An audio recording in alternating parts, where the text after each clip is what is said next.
बंडा नगर जैसे कि मुनीसी निरोग सागर जी बता रहे थे, हमारे लिए भी बहुत जाना पहचाना सा है, क्योंकि आचार्य श्री के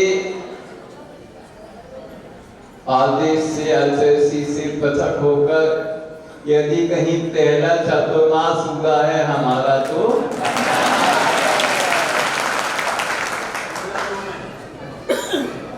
अब उसके बाद हमारा यहाँ आना तो हुआ, और कैसा हुआ, जैसे फॉरेन रिटर्न होते ना, वैसे ही हम फॉरेन रिटर्न हो गए।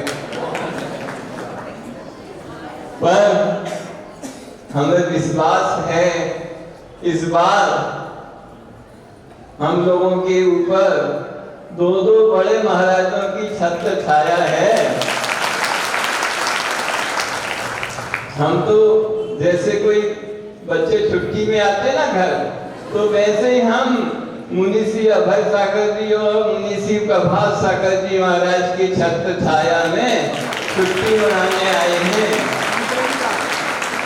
उनके ज्ञान के भंडार, उनके अनुभव के भंडारों को भरपूर सजोने आए हैं, क्योंकि अभी 2 साल पहले कुंडलपुर के महाकुंभ में मिलना तो बहुत हुआ, और हम सब लोग गुरुदेव के चरणों में ही रहते थे, तो वहीं मिलना होता था अलग से, क्योंकि बड़े महाराज जी भी गुरु जी की सेवा में ही लगे रहते थे। हम लोग सब जितना संघ यहाँ बैठा है, जितनी भी आपको यह टीम दिख रही है, चाहे मुनीसी अभय सागर जी हो, प्रभात सागर जी हो, मुनीसी विराट सागर जी हो, मुनीसी निरोग सागर जी, मुनीसी निर्मोल सागर जी जो तो कुंडलपुर के क्षेत्र गौरव ही हैं, मुनीसी निष्पक्ष सागर जी, मुनीसी निष्काम सागर जी, मुनीसी निरी सागर जी,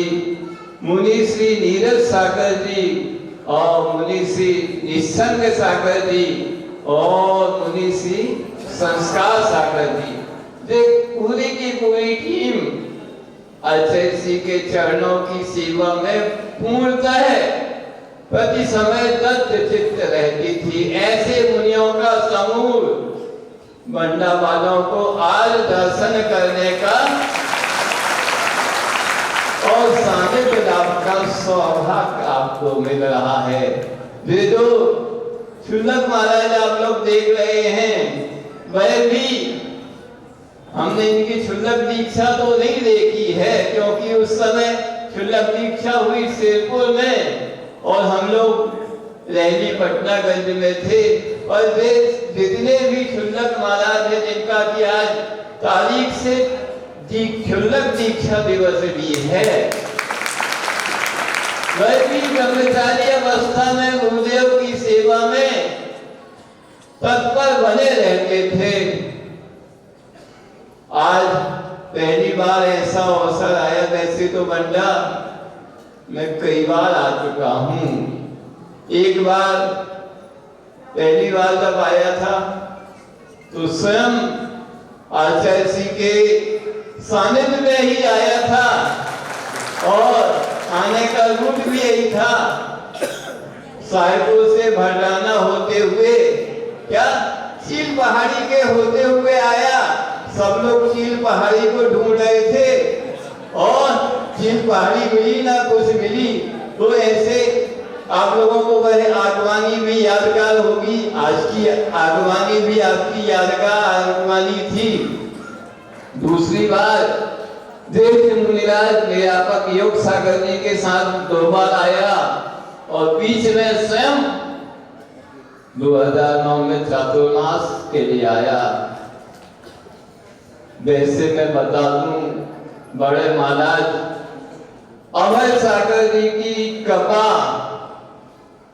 हम लोगों को के ऊपर, खासकर मेरे ऊपर, मेरे कुछ नगर में पनागर में मित्रगण थे, उनके ऊपर सन 85 से ही है, जब वो आचार्य श्री के साथ पहली बार आचार्य का संघ सन 50-84 में 3 दिसंबर 84 को जिस दिन की भोपाल गैस त्रासदी हुई थी, उसी दिन आचार्य का मड़िया जी चतुर्मास के उपरांत बनाकर प्रवेश हुआ।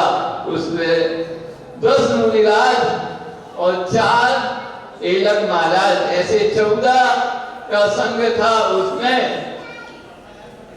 अभय सागर जी एलक अवस्था में विद्यमान थे।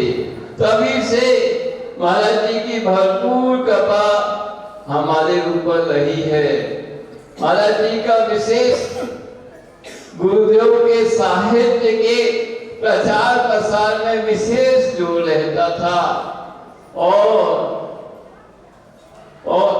उसके साथ साथ गुरुनाम गुरु आचार्य ज्ञान सागर जी के साहित्य के प्रचार प्रसार में भी मुनि श्री का प्रारंभ से ही जोर शोर था। हम लोग भी नए बच्चे थे, बहुत उत्साह था। महाराज जी से निवेदन किया हम लोग कुछ कर सकते हैं, तो आचार्य ज्ञान सागर जी की एक छोटी सी कृति मुनि मनोरंजना सीधी, उसको प्रकाशन की जिम्मेदारी मुनि श्री अभय सागर जी ने हम लोगों को सौंपी थी।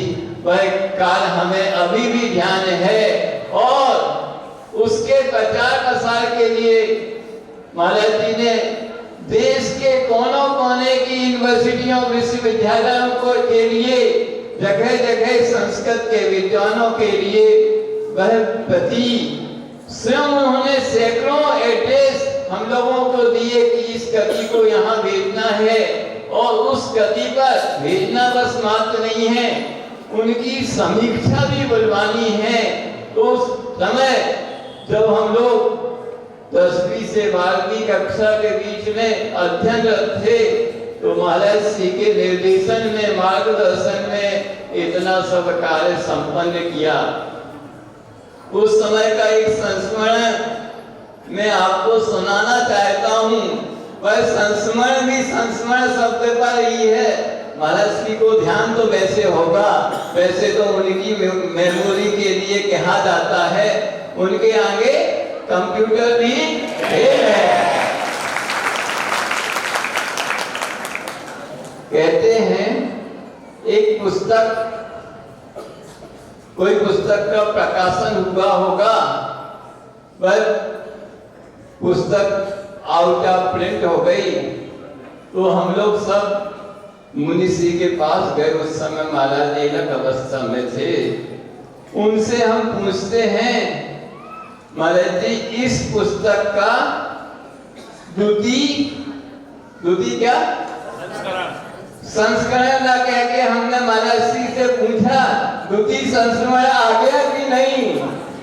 तो ऐसे से हम लोग इतने छोटे छोटे थे, तब महाराज हम लोगों को इतना प्रेरणा देते थे कि हम संस्करण और संस्मरण में भी भेद नहीं कर पाते थे।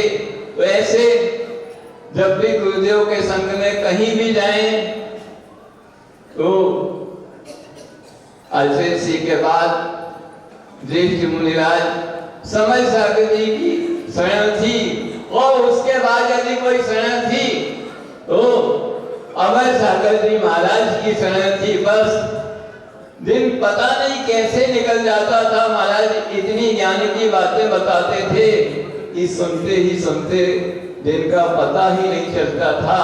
बस वैसे ही हम पूरा संघ यहाँ पर यदि कोई किसी लिए आया है गुरुदेव के निर्देश से, संकेत से, तो बस महाराज श्री के पास बैठकर उनके अनुभव और ज्ञान को सुनने ही आया है।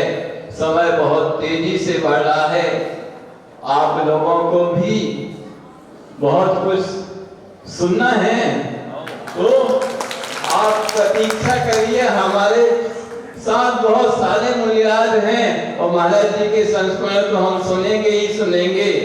बस आप अपना उत्साह जैसे आज दिखाया ना आप लोगों ने, बंडा वालों ने, कि हाँ बंडा में भी वो उत्साह है, वैसा उत्साह प्रतिदिन बनाए रखें। अब मैं स्वयं अपनी ओर से आप सब की ओर से निरापक समय मुनि श्री अभय सागर जी के चरणों में निवेदन करता हूँ।